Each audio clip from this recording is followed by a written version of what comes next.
Hi, and welcome to Jen and Dan's Natural Healing with Plants, the go-to podcast for those of you looking for holistic methods for natural healing and nutrition.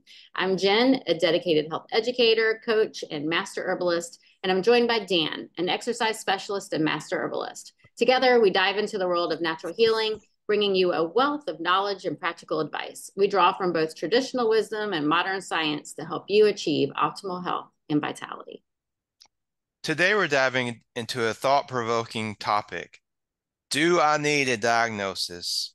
In natural healing, do we really need to know conventional medicine diagnosis to help someone? Yeah.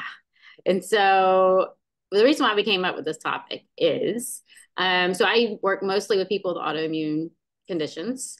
And oftentimes, and this has even happened in my own case, people keep going for more and more diagnoses. So I know for me, I already had this diagnosis, and my doctor said I had some new symptoms. And she said, "Oh, I think we need to test you for this.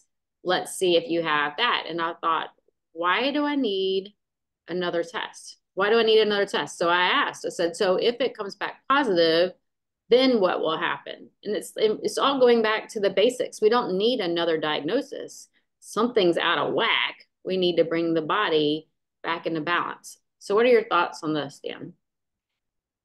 In natural healing, we want to look at the whole person. We want to look at their lifestyle. How are you eating?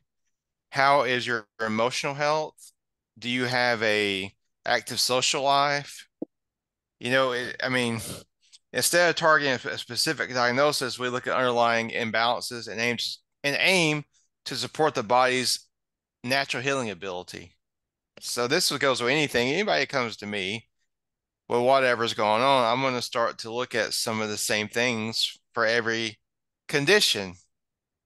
Yeah, yeah. And a diagnosis can be helpful.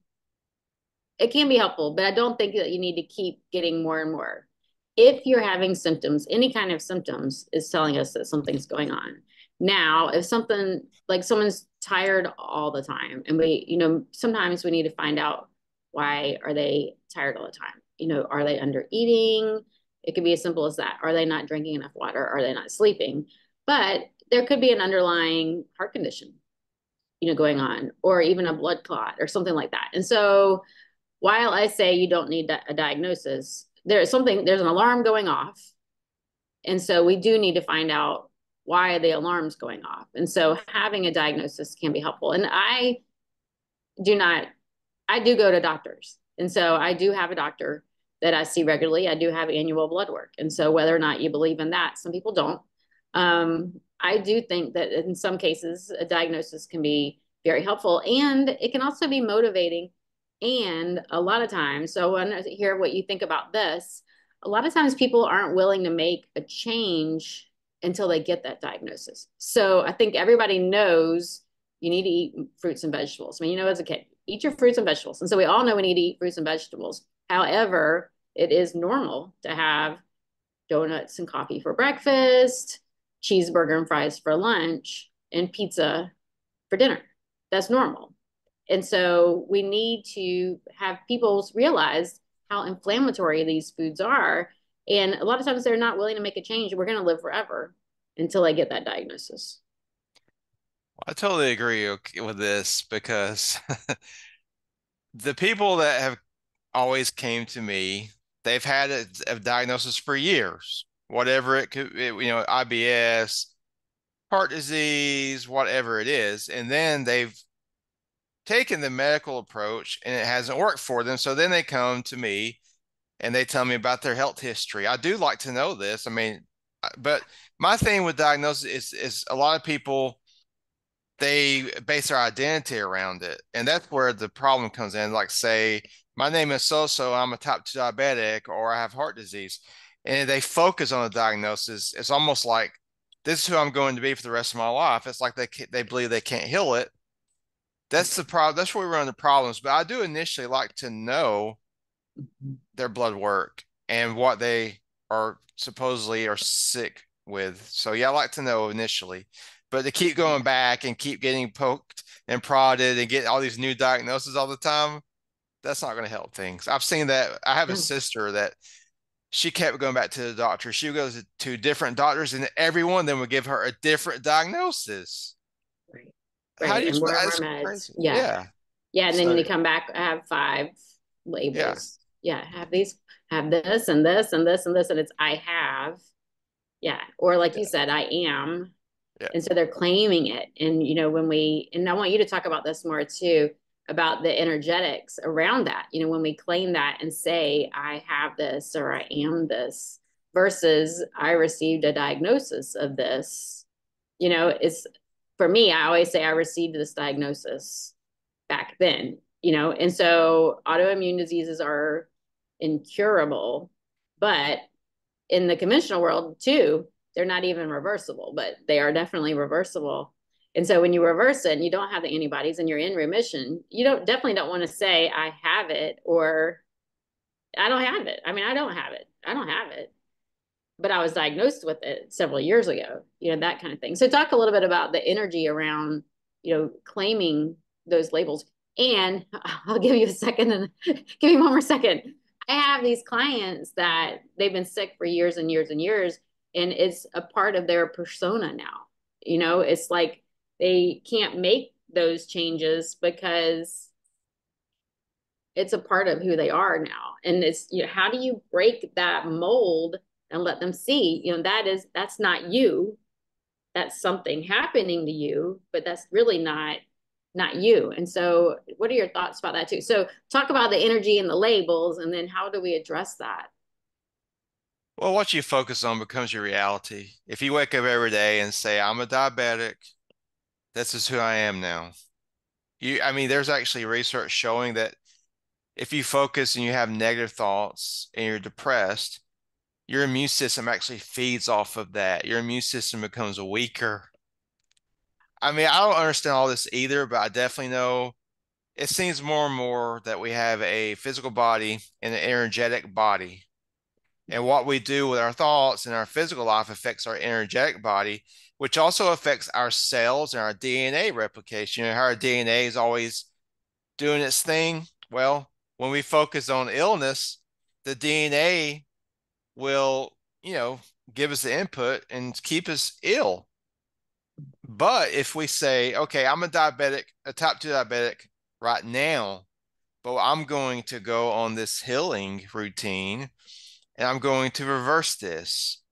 Then you start telling your body, I'm not going to be a diabetic for the rest of my life. I refuse to be. I'm going to do what it takes to get better. And then your body starts to give you the information to, okay, this guy or girl, they're going to change their diet. They're going to start to exercise. They're going to do all the stuff that we teach. And their body's going to start to reverse these things. I mean, it's crazy, but the mind, I don't pretend to understand all of it, but your mindset controls everything.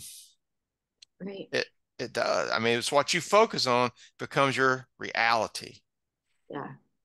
I know in a course that I took several years ago, Latin American herbalism, we did some laughter therapy. And my business partner, Jennifer Swank, does laughter yoga. And even if something's not funny or whatever, you just fake laugh. You're in smile. You're just smiling and fake laughing, even though, so some people are like, well, like me too. And when you think about integrity, am I lying to myself?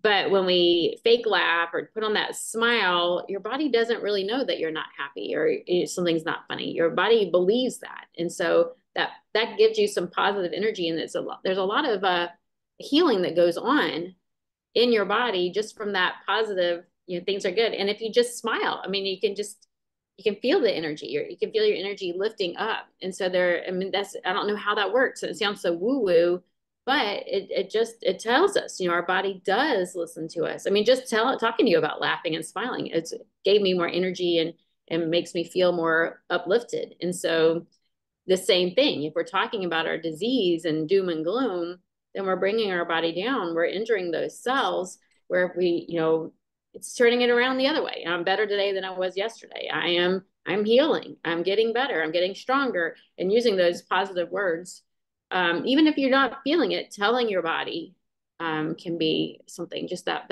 positive attitude. And so not having, so we're kind of getting off, going on a tangent here, but I think that Oh, that's really a positive thing. So it's, let's def- go ahead. it's definitely correlated because I can think of heard of these two cases. These were hospital cases. They were confirmed at the hospital. There were two different guys. Both of them were diagnosed with heart failure, but they learned some technique. I think it was there's a documentary about it. I can't think of the name, but it was like you get in your mind that this is not your reality, and you tell yourself over and over you don't have heart failure. Well, both these guys used this mind technique they were taught, and both of them recovered. They didn't do anything, no other method but the mindset. Mm-hmm. And both of them recovered. Their hearts got better Mm-hmm. just from them thinking that, basically thinking it away. Like, I don't have heart disease. I don't have heart disease. My heart is strong. And they Right. would do this in repetition, and they both got better. So Yeah. it's definitely correlated with what you're just talking about. Right. Right. I think about that in my own story. When I first received my diagnosis, and the doctor was like, it's incurable and you have to do surgery or radiation. And I was like, no, and I did not even buy into it. And so, yeah, and here I am. I mean, it's been 17 years. And so, it's all about what you believe too. Yes. Like it could have gone a totally different way. And so I wanted to talk a little bit about, if someone does come to us, with a diagnosis. So if someone comes in, they have stomach issues, and most people come to natural healing after they did receive a diagnosis. That was me. I have a master's in health science, and I was totally in the conventional side of things. I was making sure people were getting vaccinated, working with the health department and stuff like that. At the time that I received my diagnosis, and I was also a math teacher. It's a totally different life. But then when I received mine, I was, went totally against the doctors and was like, how did this happen? I'm a health expert. I eat right. I exercise and all of this. But so I think people come to us after that. So someone comes to us and they have IBS, and we don't need to dig any further. We need to help soothe the gut. We need to help with the inflammation of the gut. And so it goes right back to our natural healing, which, at the school of natural healing, every disease begins in the gut. And so we always worked on the gut. We worked on healing the lower bowel first. Now a lot of times we do parasite cleanse first, and then juice cleanse, and then working on the lower bowel. But if someone has IBS, they might not need a juice cleanse because things may be flushing through immediately anyway. And so, but we're working on healing the gut. I don't need to know any more information. I don't need to do any exploratory surgeries. I need to work on herbs and things that are right for this person that can help slow things down or speed things up, depending on which way they are going, and healing. And then working on inflammatory herbs and things like that, cooling inflammation and listening to the body and finding what else this person needs. So, what are your thoughts in this case? Yeah, I agree. I mean, I I had a girl come with me or come to me with IBS one time, and she'd been going to the doctor for 10 years, and she was bleeding. She would throw up. She told me she would either have 20 bowel movements a day that were bloody, or she would Oh throw up 20 times a day, and blood my would come gosh. up. And when she come to see me, her complexion was, I mean, white as a sheet. It was crazy. And she was only, I think she was at the time maybe 28, 29, and she has a child. And she looked at me. This is like early on in my career. She looked at me. She goes, "If you can't help me, I'm ready to kill myself." I'm like, "Oh my God." Yeah. So, but you know what? I go She's back to the crib. desperate. I said, okay, okay. I said, well, what I think you should do is, I told her about cabbage juice, and I told her about some herbs like we use, slippery elm, things like that. And she immediately sent her husband to start. She sent the husband to go get the juicer. He went and got the cabbage. They ordered the herbs as we sat there at the table. And this lady, she was so determined. She started putting all this together. Within 5 days, she felt better than she had in years. And she couldn't work at the time. She was working part-time. But after she did the protocols I recommended, she got a full-time job at a bank and started working full-time again. And she was well enough to do it. Yeah. Wow. Yeah. Yeah, that's amazing. So yeah, I like to hear the initial diagnosis because from there I know what to do most of the time, because a lot of it Right. is similar because the body, they like to label things, but the body heals as a unit. Like if there's, say she had IBS and something else, well, the something else would go away too. The Right. body heals overall. It's not just, well, I got to do something for the diabetes and something for the IBS and something. No, we Yeah. focus on all of it at the We same don't time. need to know all that. Yes, I Yeah. love that story. And I want to pause for a second. We did not give a medical disclaimer. We are not doctors. We do not diagnose. We do not treat. We do not prescribe. So, though we do work with clients, we are not telling you, we are not working with you one on one. Any information we are giving you today is for educational purposes only. So, please do your own due diligence and read about these herbs and techniques and discuss them with whoever helps you with your healthcare. So, I just wanted to make sure we put that out there. Oh yeah, and by the Um, way, she did run my protocols by her doctor, and he's like, "Those look really good. Do it." So, Good, good, good, good.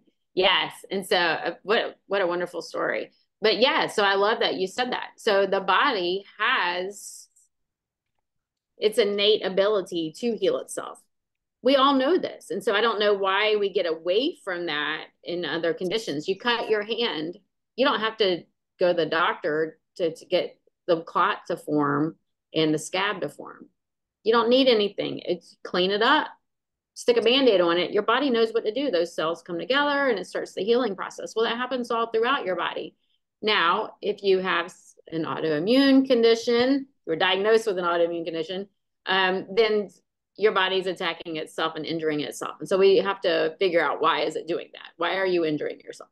And a lot of times there's an emotional um, context there that we have to address. But in general, your body heals itself. When you have antibodies and you're attacking yourself, your body's also working at healing itself at the same time. It's just something's out of whack, and we have to fix that. And it can be. It's you learning to stop the attack and recover from whatever's going on. And so any condition, we just need to figure out where to dig deep and find out. And there could be emotional components to it and physical components, and looking at the whole body, as Daniel said in the beginning. We have to look at you as a whole and a unique individual. We're all different. And a lot of times we just have to look at the basics. With we don't need more and more diagnosis. For me, like I had a client not too long ago, a month or so, didn't drink water at all. So well, how much water are you drinking a day? I don't drink water. And so it's like, okay, let's start there. It could be as simple as I'm not drinking water. wow, yes, Yeah. you definitely have to follow the user's manual for the body, right? I feel like that's I what we love kind that. of learned it. You should write a user's manual. Yes, yeah, check your user's manual. I think you need water. Yeah, you have to have water. That's like driving your car out putting oil in it, right? I mean, Right, right, right. Yeah. And so like I said in the beginning, a lot of people come to us after they receive their diagnosis. And so they know something's going wrong and they receive this. Now, in some cases, you go to multiple doctors, something's wrong, and your doctor just can't figure out what's going on. And so, even in that case, even if you don't know, we can get back to the basics and make sure you're doing all the things. Are you having fun during your day? Are you resting throughout the day? Are you cooling stress? Are you just stressed out all the time? Are you sleeping well? What foods are you eating? Are the foods right for you? And things like that. So going back all the way to the basics is helpful for anything, even if it is a diagnosis, which we shouldn't even be using the word the diagnosis, but we don't diagnose. It's just if you came to us with that. Yeah.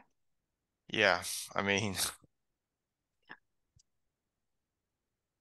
yeah, diagnosis. They used to try to tell me I had high blood pressure. I'm like, no, I don't. It might be high on your, Yeah. but I have I have really severe anxiety, and especially while I walk into the doctor's office, it goes through the roof.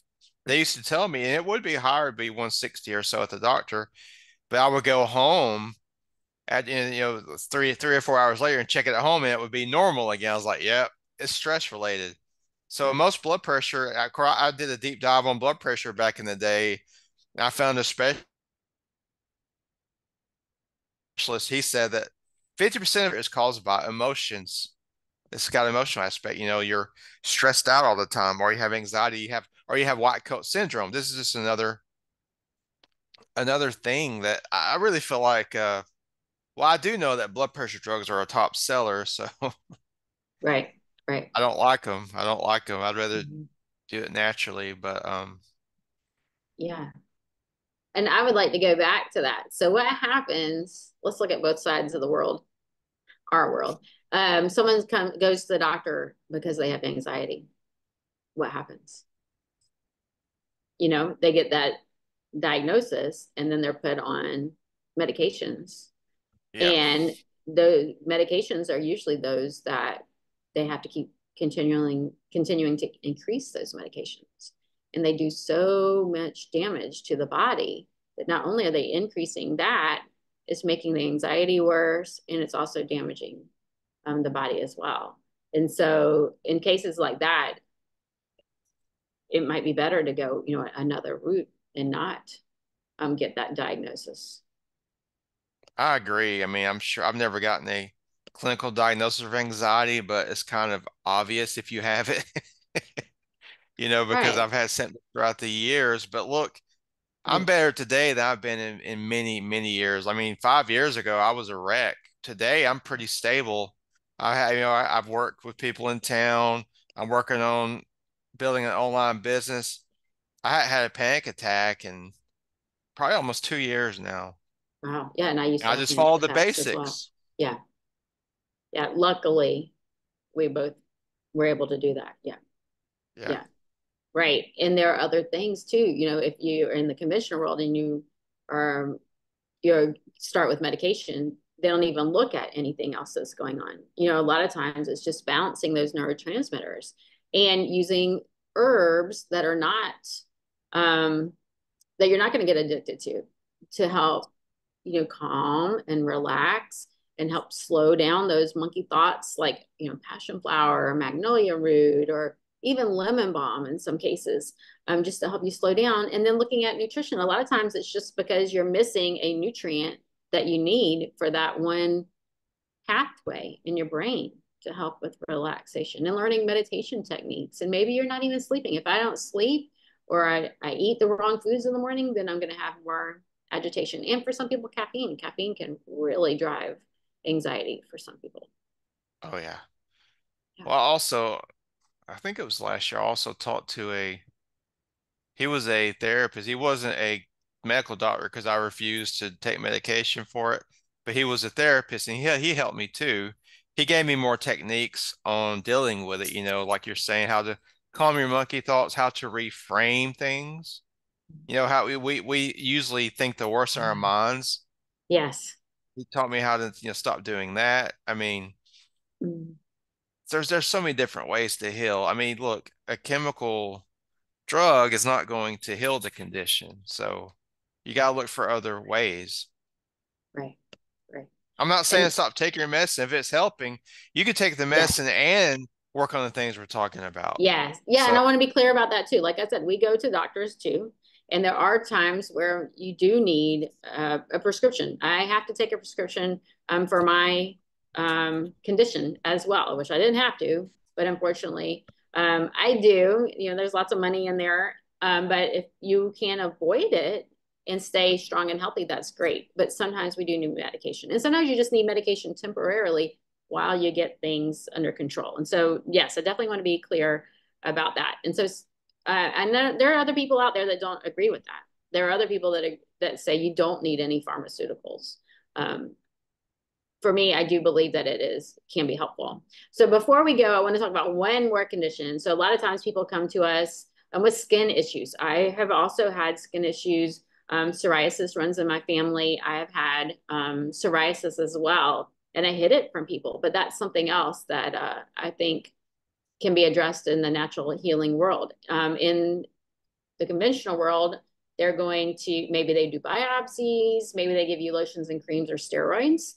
But those things can increase the problem. You know, they increase toxins, they can affect the liver and increase inflammation in other areas of the body. In natural healing, we go to where is this coming from? And a lot of times it's focused on the liver. We have to go to the liver when we have skin issues.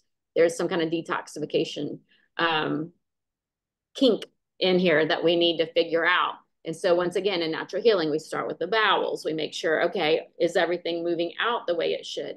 And then we start looking at the liver and using herbs like milk thistle and dandelion to help with that. And then we use soothing salves. I keep a calendula salve in my refrigerator because of that, because I had that psoriasis. And now I'm all clear and smooth, but it took me a while to get there. And so, you know, I just want you to know that these conditions are not for life, and there are ways to reverse them. And sometimes we have to just go away from the conventional world to find ways to reverse it. Because in the conventional world, they'll tell you it's not reversible. Yeah, which as soon as they say that, for most people, they start to believe that and they go into that thought process. Well, Okay, all this for right, this life. is me from now on, then, Yep. Yep. you'll never heal that way. Yeah. Well, even in type 2 diabetes, you know, they tell you we put you on this medicine and we manage it. And no, you can't ever go back off of this medicine, but you'll learn how to manage it. You just give yourself insulin and blah, blah, blah. And in most cases, it is reversible. You can go off of your insulin. It's just finding the right program and the right eating style for you. And usually there's a stress component, especially for me. For me, my blood sugar goes up when I'm under stress. It's finding ways to manage that stress, which is another part of natural healing. Oh, yes, a big part. Yes, we have to look at the whole body. So it's the water, it's physically what's going on. So like if you think about, you know, even psoriasis, well, with psoriasis, you have a lot of stress. Like for me, a lot of stress and anxiety. I wore long sleeves for 2 years. This gets to 110 degrees here. And you don't want to be wearing long sleeves when it's 110 degrees, but I didn't want anyone to see my rashes, right? And then I was itching all that. I was like a monkey walking around, you know, scratching all the time. And so that gives you some anxiety. It keeps you secluded from your community, which is another part of natural healing. You have to be in community, surround yourself with others. There's a lot with touch and touch therapy, touching someone else just to for the oxytocin. And so there's a whole nother world outside the conventional medicine world. So do you have anything you would like to add, Dan? Well, I was wanting to finish, natural healing is about empowering yourself to make choices that support your body's health. You don't need to wait for a label to start eating healthier or reducing your stress. And you can start incorporating healing herbs into your routine. So just take care of yourself. Start to, this is also about self-love. You have to love yourself first before you start to incorporate these changes. Yes, I love that you said that. So I was reading Stephen Buhner's book again last night, Herbal Antibiotics. That's a great book. If anybody wants to read more about it. He has antibiotics and one on antivirals. And he says that, you will have to love yourself. You're not going to have healing if you don't love yourself. And you to just right now, I love me. You have something going on. It's not, I hate that rash. I love this rash. It's telling me something's going on and I need to work on. That's my alarm. I love you. Thank you for letting me know something's going on so that I can help you and recover from here. Anyway, I hope you learned something today. If something struck a chord with you, you don't agree with us at all, let us know. You do agree? Let us know that as well. And please subscribe to our channel and share it with your friends. And thank you for joining us today.